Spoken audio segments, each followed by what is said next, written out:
Now, where do you live? I live right in the middle of the island, off of Fairgrounds. Yeah. Oh, you do? Have you always lived there? You have your own house? No, I don't. I been renting for a long time. When did you get here? 25 years ago, summer of '93. Spring of '93. And where did you come from? Bozeman, Montana. Why did you come to Nantucket? What from there? I graduated college, and I was a ski bum for a year and a dishwasher in a Chinese restaurant, supporting my skiing habit. And I see. My buddies I grew up in Massachusetts, but I'd never been to Nantucket. And two of my buddies were like, "Hey, we were out in Nantucket our college year and made 10 grand in the summer and came back to Montana and skied the whole winter.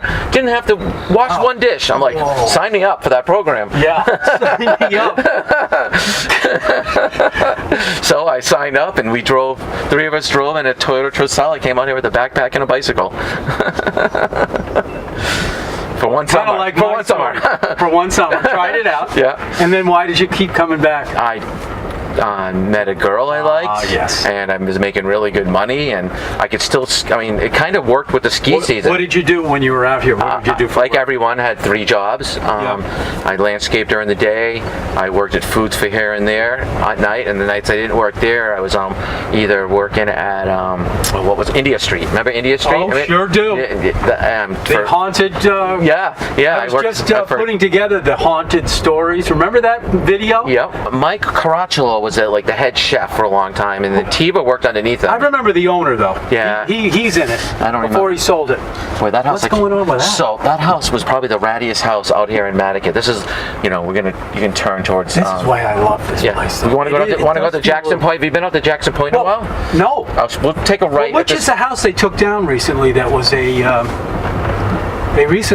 some guy took it down because he wanted the view, and it was an architectural home. Oh, that was back towards the end of the road. Oh, okay. Yeah, that was so.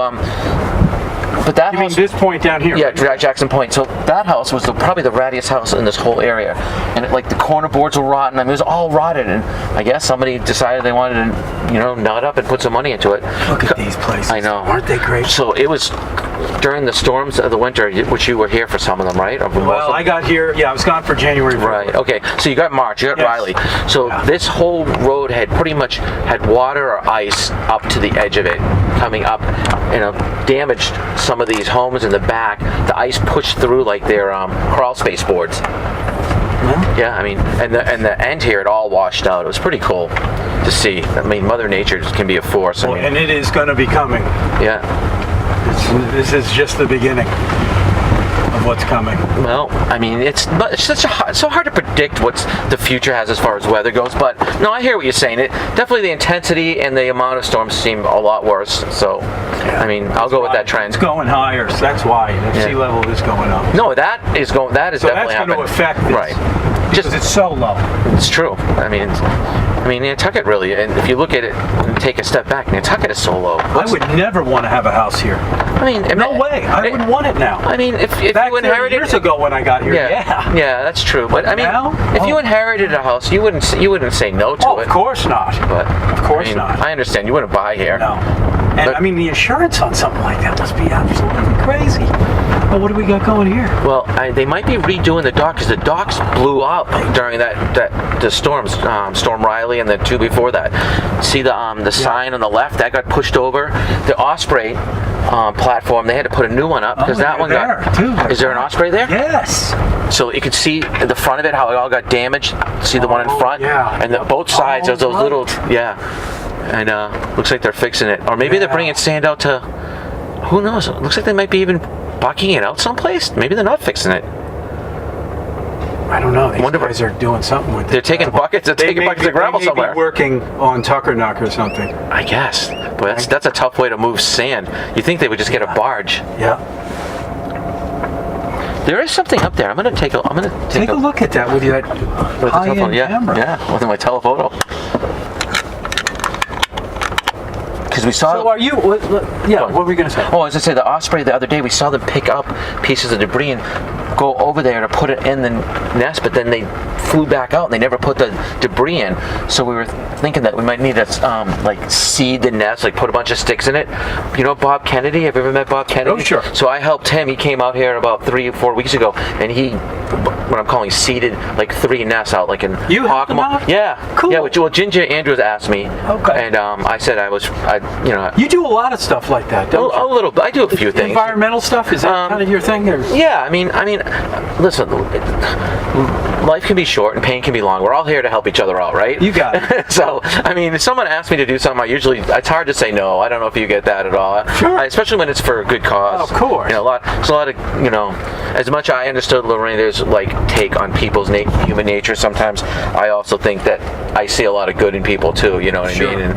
And so I don't know. I think it's worth doing stuff. You love it here still? Yeah. You still do? I do. You know, my heart. You know, I think like a lot of people I've seen actually do a lot of your what are they called, drive-bys.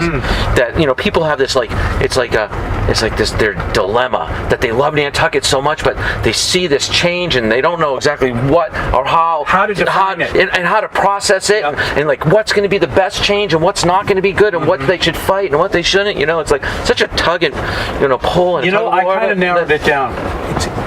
When you were here, when I first got here, and when people before us came, we stayed on Nantucket because we wanted to be here. You know, you wanted to be on Nantucket. Now you stay because the money. Oh, don't say that. I hate to tell you. You ask. Listen, I ask a lot of people. I know. Now, they don't leave because they don't want to leave because they're making too much money, and that's what hurts. It hurts a little bit. Yeah, I hear. When you know a place was like that, it's changed to a place that's like a mine for money. I know a guy who's been here for 30 years, and he says, I want to keep it going. I love making all this money. And I'm like, man, wow, he's right. Yeah, there's a lot of people that feel that way. I guess I see that, but I mean, it's also, it's a great place to make money that also is special.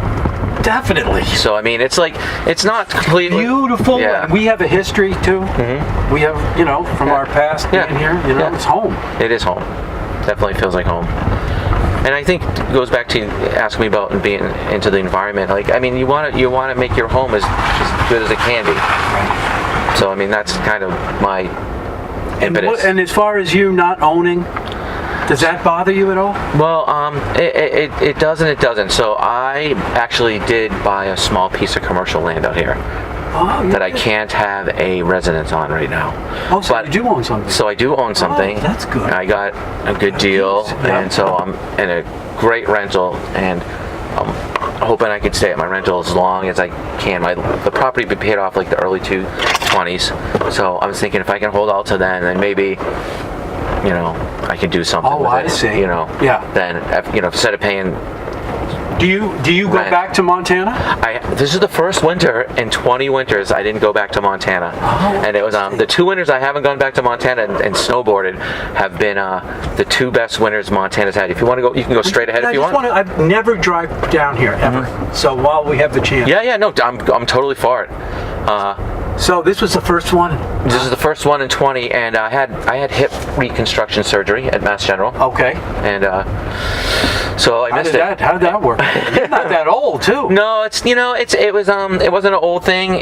Maybe it was an old thing, but skiing? No, it was they said it was osteoarthritis, which is basically hereditary arthritis, which I had bone on bone. So again, see all the sand here that built up that was mostly from the wind. That snow fencing, you could see the top of it. Now, you could see all of it. Now you can only see the top of it, really, because the sand is blown all in. Same thing in here, too. It's really building up. Yeah. It's building up. It does. Beaches do that. They accrete in the summer, and they usually erode in the winter. I see. That's a general pattern.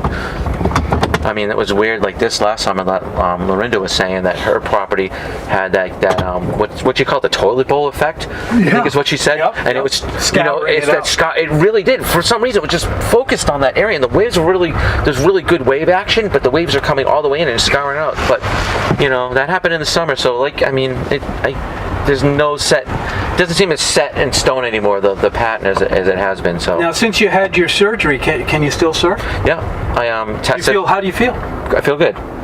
How does it feel different? The only thing is it feels a little like there's something inside of me that isn't part of me. Like I can feel like a little numbness or whatever, a little like not part of me. But no, the recovery is great. I did PT here and then got a gym membership for a couple of months and just did everything they told us.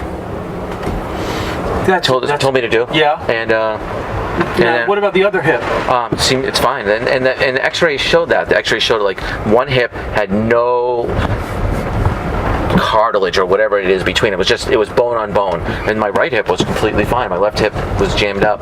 Did you know that it was getting bad? Yep, yeah. I could tell about 3 years. Yep. 3 years ago. Yep, yeah. And it's like one of those things you hear from everyone. Like, I kind of wish I did it a little earlier, before it was debilitating. I could barely walk. I couldn't play hockey. I couldn't surf. Do you play hockey? Mm-hmm. Oh, jeez, man, you do a lot. Then you're really active. I know you surf. Yeah. I surf and play hockey. I mean, I guess it's really active. I mean, I see some of these people, like, they'll get up at like 5 a.m. and go to the gym, and then they'll run 4 miles at lunch, and then they'll come home, and I'm like, I'm not anywhere near. Yeah, but you're also working. Yeah, I'm in the fields. Yep. It's true, but.